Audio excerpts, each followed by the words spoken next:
सत्ता का रसूख कैसा होता है यह बात तो आप सभी जानते होंगे, लेकिन जब यही रसूख हवस में बदल जाता है तो बड़े बड़े कांड भी हो जाते हैं। जी हां, मैं पीयूष मणि अवस्थी, आप देख रहे हैं इंडिया जंक्शन। एक ऐसा ही हत्याकांड आजकल सुर्खियों में है। जी हां, हम बात कर रहे हैं उत्तराखंड की, जहां अंकिता भंडारी नाम की लड़की का मर्डर किया गया है।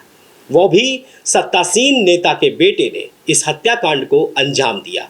फिलहाल सभी आरोपी सलाखों के पीछे हैं और जनता न्याय के लिए सड़क पर है। जनता की मांग है हत्यारों को फांसी दी जाए। उत्तराखंड से इंडिया जंक्शन की खास रिपोर्ट, अंकिता को इंसाफ कब।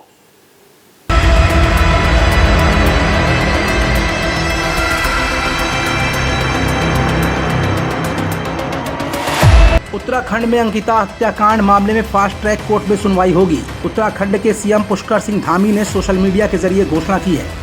अंकिता भंडारी की दर्दनाक मौत के मामले में पूरा उत्तराखंड न्याय के लिए एकजुट हो चुका है। उत्तराखंड के डीजीपी अशोक कुमार ने सोशल मीडिया पर कहा कि अंकिता भंडारी के पिता का उन्हें फोन आया था। अंकिता भंडारी केस है, उसका अपडेट ये है कि लक्ष्मण झूला पुलिस ने तीनों अभियुक्तों को गिरफ्तार कर लिया है और उनके कथनानुसार इस पूरे केस को हत्या के केस में कन्वर्ट कर दिया है। इन पे धारा 302 और 201 आईपीसी लगाई गई है, जिस पर बीजेपी नेता के बेटे को कठोर से कठोर सजा दिलाए जाने का आश्वासन उन्होंने अंकिता के पिता को दे दिया है। खबर ये भी है कि उत्तराखंड की जनता ने शासन से अंकिता के भाई को नौकरी दिलाए जाने, दोषियों को फांसी दिए जाने और 1 करोड़ का मुआवजा अंकिता के परिवार को दिए जाने को लेकर उग्र प्रदर्शन किया। परिवार को न्याय दिलाने के लिए उत्तराखंड के तमाम लोग ऋषिकेश बद्रीनाथ हाईवे पर इकट्ठा हुए और वहां पर जमकर उत्पात मचाया। उग्र प्रदर्शन कर रहे लोगों का मानना था कि पोस्टमार्टम की रिपोर्ट का खुलासा भी किया जाए। पब्लिक इतनी उग्र थी कि अंकिता के पिता को 2 बार पब्लिक से जाम खोलने की अपील भी करनी पड़ी। अंकिता मर्डर केस में इन्वॉल्व बीजेपी नेता के बेटे सहित और आरोपियों को रिमांड पर लेने के लिए एसआईटी कोर्ट में अपील करेगी। अंकिता भंडारी बीजेपी नेता विनोद आर्या के बेटे के रिसोर्ट में रिसेप्शनिस्ट के तौर पर काम कर रही थी। वो बहुत दिनों से प्रताड़ित की जा रही थी। उसे वेश्यावृत्ति के धंधे में उतारने की कोशिश की गई, जिसको लेकर उसने हत्या की आशंका अपनी फ्रेंड से भी की थी। लेकिन उत्तराखंड पुलिस और प्रशासन की सख्ती के चलते आरोपी आज सलाखों के पीछे हैं।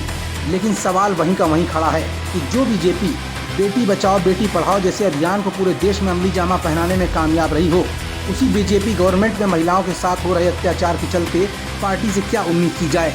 महिलाओं को लेकर बात जब आधी आबादी बात नारी की जाती है तो तमाम तरह के सेमिनार, बेटी पढ़ाओ बेटी बचाओ और न जाने क्या क्या फंक्शन आयोजित किए जाते हैं। लेकिन हमारे और आपके घर की बहु बेटियां कितनी सुरक्षित हैं, इस खबर को देखकर अंदाजा लग गया होगा। ऐसे में इंडिया जंक्शन अपील करता है कि आप अपने घर से बच्चों को अगर कहीं बाहर भेजते हैं, काम के लिए भेजते हैं, तो इस बात की पुख्ता जानकारी कर लें कि सामने वाला कौन है, कहीं वो कोई दरिंदा तो नहीं। दुनिया की खबरों से जुड़े रहने के लिए सब्सक्राइब करें हमारा चैनल इंडिया जंक्शन।